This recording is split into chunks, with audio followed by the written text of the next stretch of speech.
Chapter 1. What Super Nintendo Taught Me About Manifesting. Open quote. It's a funny thing about life. If you refuse to accept anything but the best, you very often get it. End quote. John Kehoe, Quantum Warrior, The Future of the Mind. Most people wouldn't expect the same personality who does engineering to also be a life coach. So how did I go from engineer to life coach? I've had some defining moments along my journey. They always came with a fair amount of discomfort. One of those moments occurred while I was working in Toronto as an HVAC engineer. One weekend, my wife and I were driving north to Sudbury in our Honda Accord to see family. We were talking about the new job I started 6 months earlier, and I remember saying to my wife, I feel depressed. And my wife says, is it me? I said, no, of course it's not you. I said, it's the work I'm doing. I felt this rigid programming take over when I was in my job. It was as if there was two of me. One part of me felt that I should keep everyone happy. Keep the peace. Don't ruffle any feathers. Don't rock the boat. Don't do anything that will upset anyone. Don't stand up for yourself, especially if it might upset someone else. We wouldn't want that. The other part of me, the real me, was screaming inside to do the things that made me feel happy. To be true to myself, to honor my feelings. I needed to speak up for myself at meetings when I felt guided to do that. I needed to explore, to be creative, to try new things, to be less rigid and more adventurous. The real me was getting louder and louder. I knew I needed to make a change, but the truth was I felt trapped. One part of me had taken the job in Toronto because it was the right thing to do, and the money was good, yet the real me was pushing to emerge. It wouldn't stand down. I started working on projects for two different senior engineers. They both had conflicting ideas about which projects were the most important. Imagine walking into a meeting where you're told the project X needs to be your highest priority. You leave that meeting and walk into another meeting 5 minutes later, and you're told by a totally different supervisor that project Y is more important than project X. It was driving me nuts. I was pulling my hair out because I wanted both supervisors to be happy with me. I had this so-called disease to please. I was miserable. Pleasing others was a trap I had created for myself. I desperately wanted out. That's when I started looking for answers. I decided to open my mind to new ideas. I decided I was going to do something different because the pain and internal discomfort were too much to bear. I had to change course. So I started reading books and becoming more receptive to new ideas. One of the first books I read was Think and Grow Rich, written by a guy named Napoleon Hill in 1937 at the height of the Great Depression. The book has sold over 15 million copies.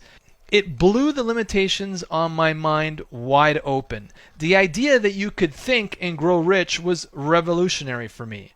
The second book I read was Tony Robbins' Unlimited Power. Robbins describes how he helped top performers achieve at their highest level and how readers can use the same techniques to accomplish their own goals. Both of these books expanded my mind. I could identify with what the authors were saying. It was all about empowering yourself, feeling empowered, and being self-reliant. It was about doing things that made you feel happy and fulfilled.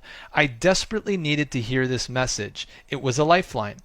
As I was reading these books and others like them, I started making different decisions. My perception changed and I came to a new understanding that I could think and become rich. Gradually, I began to invest in live training and meeting other people who were on a similar journey. The first personal development course I took was in February 2006 in Toronto. It was a training course that involved coaching. We participated in a large group of around 100 people once per week and then had smaller groups of 6 members where we did the coaching led by one coach. During the second week of this course, the leader of our group quit. She just left with no warning. Now, there were 5 of us left. Everyone looked around and asked, who's going to be the leader now? Without any hesitation, I raised my hand and said, I'll do it. I was starting to speak up for myself and following my inner guidance. It felt good, but I didn't care about being the leader for the sake of being the leader. I raised my hand because I wanted to do the coaching. That's when my life really started to change. Coaching was a godsend. I loved coaching. It was better than breathing. It made me feel alive.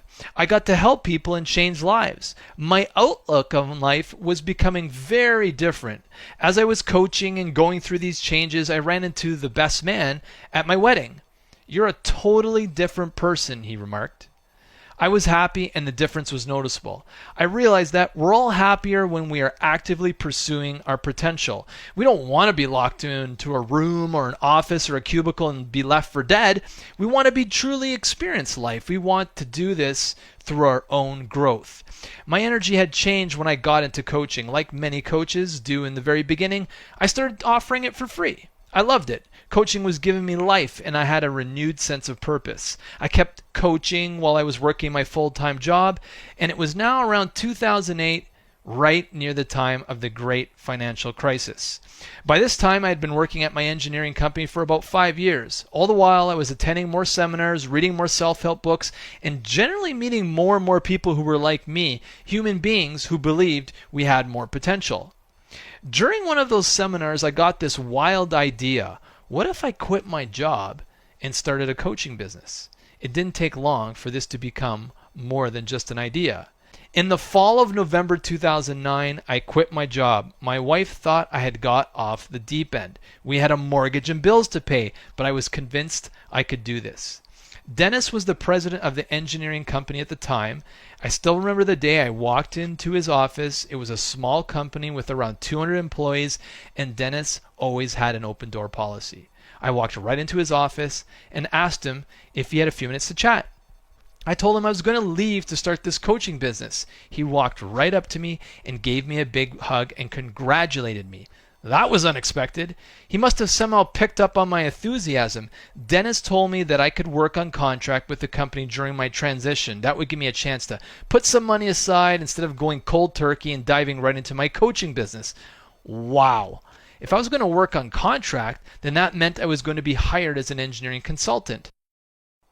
Thanks for listening to this free sample of the 7-day manifestation experiment, how you can create the life of your dreams. If you'd like to order the book, you can get it on Amazon, Barnes & Noble, or on Audible in the description in the links below. Thanks again for listening. My name's Steve, and we'll talk to you next time.